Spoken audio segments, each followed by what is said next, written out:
to 31 Nights of Halloween. All October long, we will be going over nothing but Halloween topics from true crime stories to scary stories and the true stories behind our favorite movies. So, with that being said, today we are back with more Disney horror stories. So, the last two videos that I did, we went over the dark history behind our favorite Disney princesses. And today we'll be going over some of our other favorite Disney movies that we grew up on and the dark horror stories they came from. But first, make sure you subscribe and hit that notification bell if you haven't already. Okay, now that we got that out the way, let's go ahead and get into today's video. So, today we're going to be starting with Disney's second animated movie, Pinocchio. Now, Pinocchio actually started off as a magazine series for kids in 1881. Both the original story and the Disney movie taught kids the same lessons, which was not to assume everyone has your best interests at heart and not listening to people who will push you in questionable directions. Also, it was to scare children to behave and listen to their parents, or there would be terrible consequences. So, what was the difference between the original and the Disney movie? Well, for starters, Pinocchio was pretty bad in the original story. He was starting a lot of trouble. So, as soon as Geppetto created him, he would kick Geppetto in the knee and run off.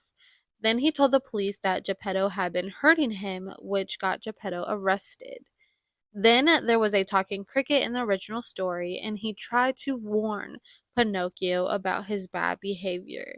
But Pinocchio didn't want to hear him, and he hit him with a hammer, which unalived the cricket. Also, in the original, Pinocchio would be given some money that he was supposed to give to Geppetto. But instead, he ran into a cat and a fox who talked him into spending most of the money on them. And later that day, the fox and cat would, put disguises on and they would rob Pinocchio for the rest of his money. They ended up hanging him in a tree and he would end up passing away. Now, that shows you how crazy this story was. Like, that was the end of the story. And I think it's really crazy that the story was created for children. Like, wow, I guess we wanted to really scare them into learning lessons. Now, eventually, the writer did go back and he continued writing more to the series because people wanted more. They weren't happy with the ending and they wanted there to be more of a happy ending and for him to learn from his mistakes. So the writer did go back and he gave the people what they wanted. Now, this next one was one of my favorite Disney movies, Peter Pan. I was so shocked when I found out how dark the original story was. I'm sure everyone knows the Disney version, so let's go over the original. Peter and Wendy, written by J.M. Barrie. Now, the movie is very similar to the book except for a few things. So, for starters, Peter Pan would pretty much kidnap boys from a park in England and bring them to Neverland. He called these boys the Lost Boys. Now, once these boys started to age and get bigger, he would thin them out, as he would call it, which more than likely means he would unalive them. He would also distort their bodies when they started to get bigger so they could fit through the tree hole. He would also feed the boys pretend food because he couldn't tell the difference between real life and pretend. So he basically would kidnap little boys and unalive them when they got too old. It's speculated that the author of this book, J.M. Barrie, was actually a pedo himself. But that has never been proven. But there are some strange comparisons to the story from his real life, like the fact that he met a family with five boys at the same park that Peter Pan would go to kidnap his boys. He ended up getting really close to the family and even wrote one of the boys an inappropriate note. Their parents ended up passing away, and he would end up changing their will to say that the kids were to live with him. Now, remember, he wasn't related to these people, they just met at a park. But he still ended up taking these boys in and raising them until they were men. Now, there were 5 young boys that he took in: Peter, Michael, Nico, George, and John. So, I don't know, it might be a coincidence, but it's pretty creepy to me. What do you guys think? Now, this next movie was based on a book written by another questionable man, Lewis Carroll, which his real name was Charles Dugson, and he is the creator of Alice in Wonderland. Now, as far as we know, Alice in Wonderland isn't based on a horror story, or did it come from one?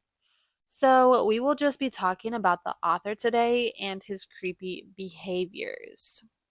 So, many people have speculated that the author was on a trip while he was writing this book.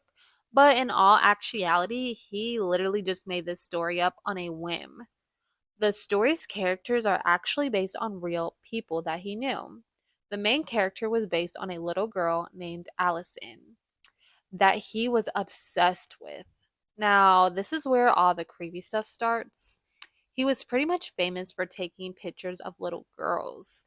And this is where he would meet Alice. He was taking her pictures when she was 6 years old. And this is where he, I guess, grew his obsession with her. So he ended up getting close to her and her family.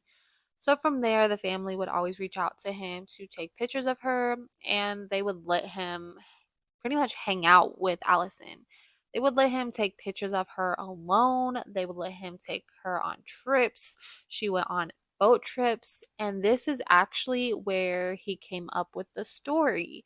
So he took Allison on a boat trip and she asked for him to tell her a story. So he made up this story about her. And the next day, he would go home and he would pretty much write the story down on paper and give it to Allison. Now, not too long after he gave her this book, something crazy happened, like something bad happened between Charles and the family because they would stop letting him around Alice and the other children. No one is exactly sure what happened, but it wasn't good. This is where people speculated that he was actually a pedo because he took pictures of young girls and he was obsessed with young girls.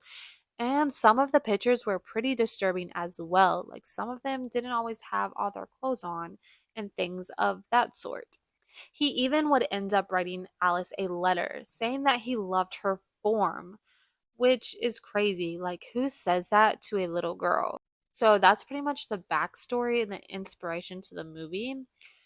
And it really just sounds like this man was kind of off from the start. And maybe he just lived in a fantasy world. Like, maybe he wasn't all there and his mental just was off. And that's why the movie was so trippy and the characters were so trippy. So maybe that's the explanation instead of everyone. I know, like I said, everyone thinks that he was on acid or things like that. And I highly doubt he was on acid on a boat with children in the boat, but who really knows? So, as you can see, Disney really worked their magic on these movies to be magical and kid friendly, even though the original stories weren't so kid friendly. So, that's all I have for Disney so far. If you guys have any suggestions or any other Disney movies and Disney topics that you would like me to cover, let me know down in the comments section. And I'll also leave the links to the last 2 Disney episodes that I have done in the description box. Also, make sure you guys like this video, subscribe, and hit that notification bell for more content. And thank you guys so much for watching, and I hope you guys have a very spooky 31 nights of Halloween.